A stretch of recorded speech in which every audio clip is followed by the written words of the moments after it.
नमस्कार, आप देख रहे हैं न्यूज 4 नेशन और मैं हूं प्रियदर्शन।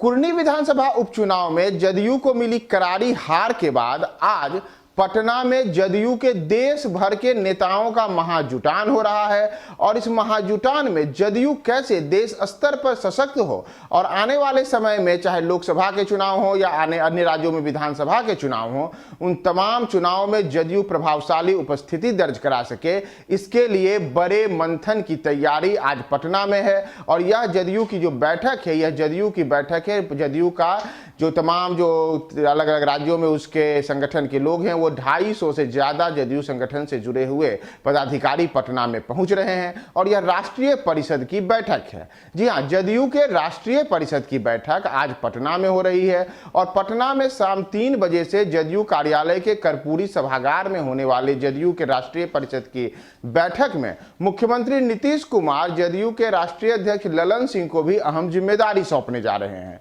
दरअसल ये जो अहम जिम्मेदारी है, यह अहम जिम्मेदारी है ललन सिंह के लगातार दूसरी बार जदयू के राष्ट्रीय अध्यक्ष बनने की।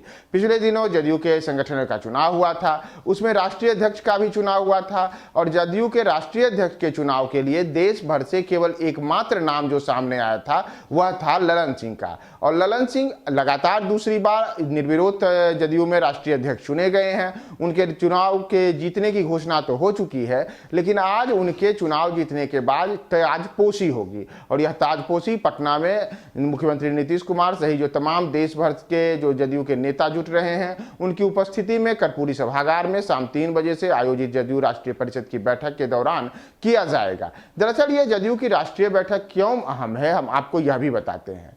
जदयू लगातार देश भर में अपने संगठन को मजबूत करने में लगी हुई है। यहां तक कि मुख्यमंत्री नीतीश कुमार ने पिछले दिनों विपक्षी एकता के मकसद से देश के कई विपक्षी नेताओं से मुलाकात कर थी और उनका मकसद वर्ष 2024 के लोकसभा चुनाव में भारतीय जनता पार्टी के मुकाबले एक वैकल्पिक तौर पर ऐसे गठबंधन को उभारना है जो भाजपा को कड़ी चुनौती दे सके।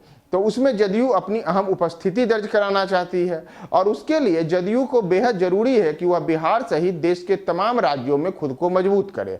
हालांकि जदयू के साथ यह एक विडंबना है कि जदयू अभी खुद भी राष्ट्रीय पार्टी नहीं है। तो पहली चर्चा यही है इस बार की बैठक में कि जदयू को कैसे राष्ट्रीय स्तर पर राष्ट्रीय पार्टी का दर्जा मिले। तो एक बैठक में यह चर्चा होगी।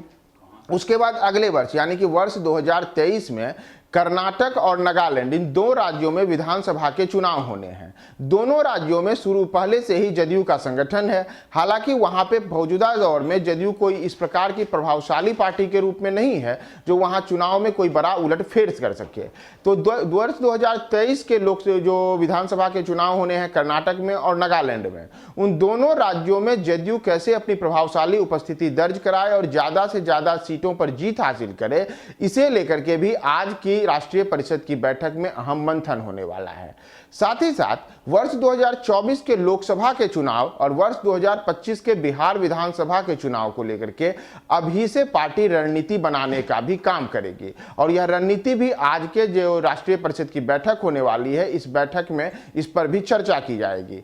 साथ ही साथ कल यानी कि 11 दिसंबर को पटना में ही जो श्री कृष्ण मेमोरियल हॉल है, वहां जदयू का खुला अधिवेशन है। उस खुले अधिवेशन में भी इन्हीं मुद्दों को लेकर के कुल चर्चा होगी। कुरनी में महागठबंधन कैंडिडेट की जो हार हुई, उसके बाद वहां के बाद कैसे जदयू अपने आप को मजबूत करे और जदयू के नेताओं ने जिस तरीके से इस चुनाव में हार के बाद अपनी ही पार्टी के ऊपर निशाना साधा, विशेषकर उपेंद्र कुशवाहा ने ट्वीट करके कहा कि हमें जनता के हिसाब से चलना होगा। तो आखिर जनता के हिसाब से किन नीतियों पर चलना होगा, यह एक बड़ा सवाल है। और इन तमाम मुद्दों पर आज की जो बैठक होने वाली है और कल जो खुला अधिवेशन है, इन दोनों दिन जदयू बड़ा मंथन करने जा रही है। इस पूरे के पूरे राष्ट्रीय अधिवेशन और खुला अधिवेशन में क्या क्या होने वाला है, तमाम अपडेट्स के लिए आप हमारे साथ बने रहें न्यूज 4 नेशन पे।